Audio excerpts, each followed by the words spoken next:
Hello दोस्तों, कैसे हैं आप सभी। आशा करता हूँ आप सभी अच्छे होंगे।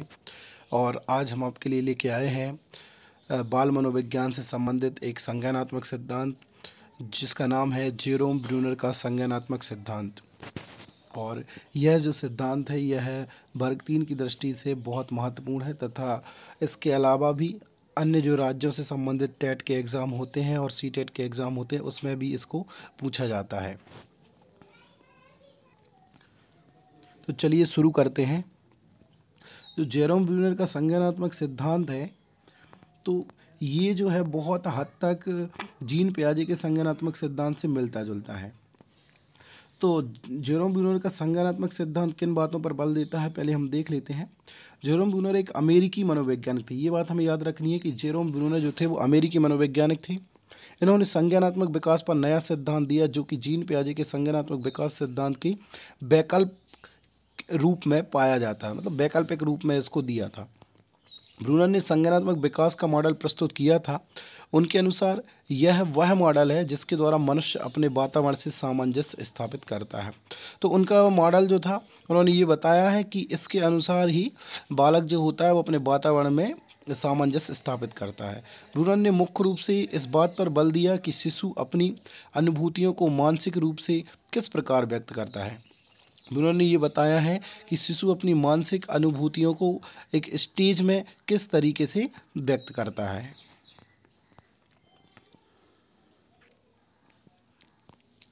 तथा शैशवावस्था एवं बाल्यावस्था में चिंतन कैसे करना है। उनका मानना था कि शिशु अपनी अनुभूतियों को मानसिक रूप से निम्न 3 तरीकों से व्यक्त करता है। तो जेरोम ब्रूनर की जो संज्ञानात्मक विकास का जो सिद्धांत है कॉग्निटिव डेवलपमेंट का, इसकी उन्होंने 3 प्रकार बताए हैं। मतलब जो बालक होता है वो 3 स्टेज में बांट दिया है इन्होंने।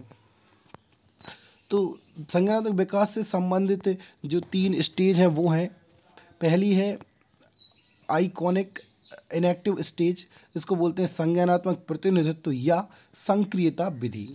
सेकंड है आइकॉनिक स्टेज, इसको बोलते हैं दृश्य प्रतिमान प्रतिनिधित्व या दृश्य प्रतिमा विधि। तीसरा है सिंबॉलिक स्टेज, इसको हिंदी में बोलेंगे प्रतीकात्मक प्रतिनिधित्व या सांकेतिक विधि।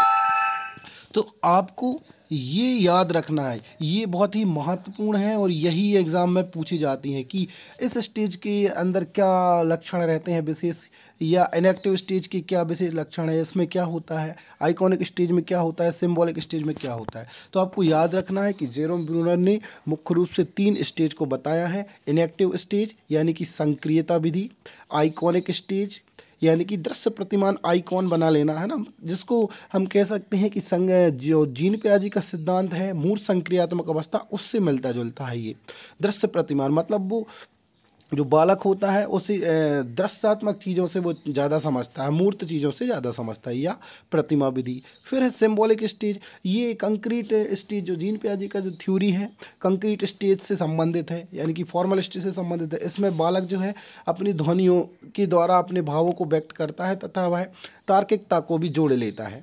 मतलब ध्वनि के माध्यम से वह चीज़ों को बताता है कि ये चीज़ क्या है।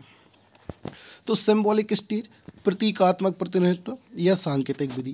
तो ये 3 विधियां मुख्य रूप से जेरोम ब्रूनर ने बताई हुई हैं।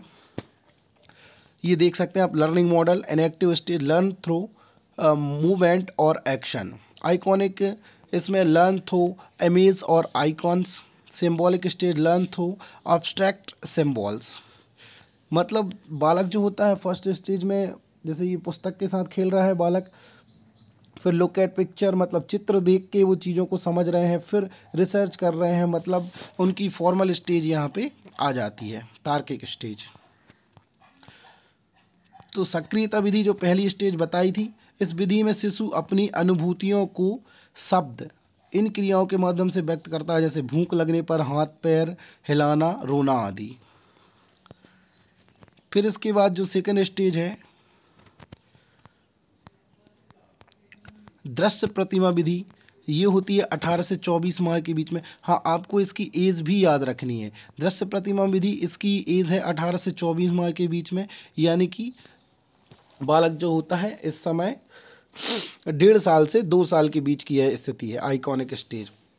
इस विधि में बालक अपनी अनुभूतियों को अपने मन से कुछ दृश्य प्रतिमान बनाकर व्यक्त करता है। इस अवस्था में वह प्रत्यक्षीकरण से सबसे ज़्यादा सीखता है, मतलब मूर्त स्टेज होती है उसकी, वो सामने चीज़ों से ज़्यादा सीख पाता है।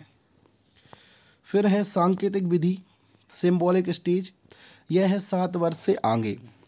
इस विधि में बालक अपनी अनुभूतियों को ध्वनि संबंधी संकेतों, भाषा के माध्यम से व्यक्त करता है तथा इस अवस्था में बच्चों में प्रतीकों को उनके मूल विचारों से संबंधित करने की योग्यता का विकास हो जाता है या होने लगता है।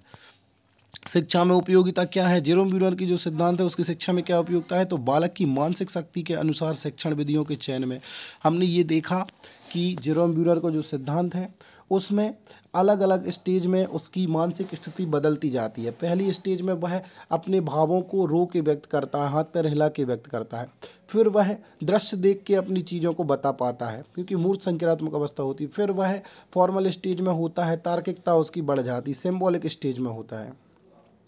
तो ऐसी स्थिति में हमें उनकी स्थिति के अनुसार ही चीज़ों को निर्धारित करना चाहिए। तो बालक की मानसिक शक्ति के अनुसार ही शिक्षण विधियों के चयन में।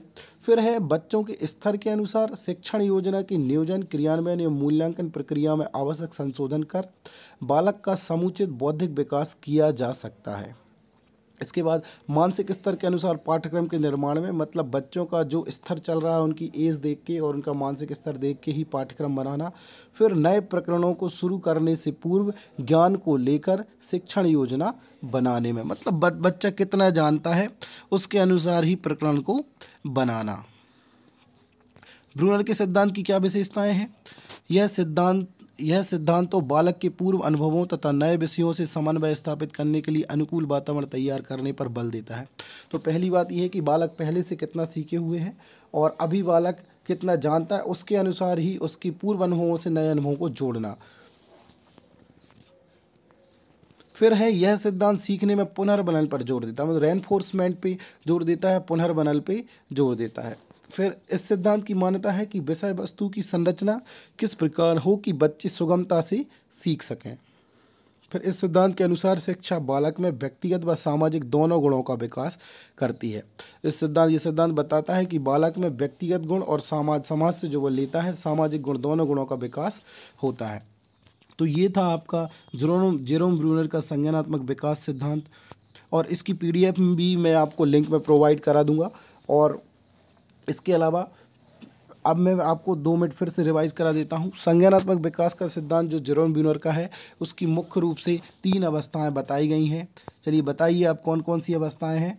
तो इसकी 3 अवस्थाएं हैं: इनएक्टिव स्टेज, संक्रियता विधि, आइकॉनिक स्टेज, प्रतिमा विधि, सिंबॉलिक स्टेज, सांकेतिक विधि।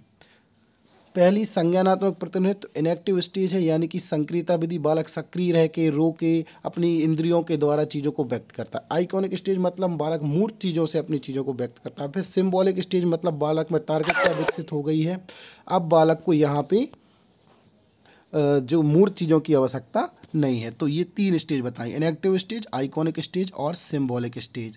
चलिए मिलते हैं नेक्स्ट वीडियो में, तब तक के लिए जय हिंद, जय भारत। और हाँ दोस्तों, आपसे एक रिक्वेस्ट है कि आप हमारे चैनल को ज़रूर सब्सक्राइब कर लें, क्योंकि आपके लिए मैं ऐसी शानदार वीडियो लेके आता रहता हूँ। और वर्ग 3 से संबंधित जो इम्पोर्टेंट टॉपिक्स हैं उनसे संबंधित वीडियो अभी मैं लगातार लेके आ रहा हूँ।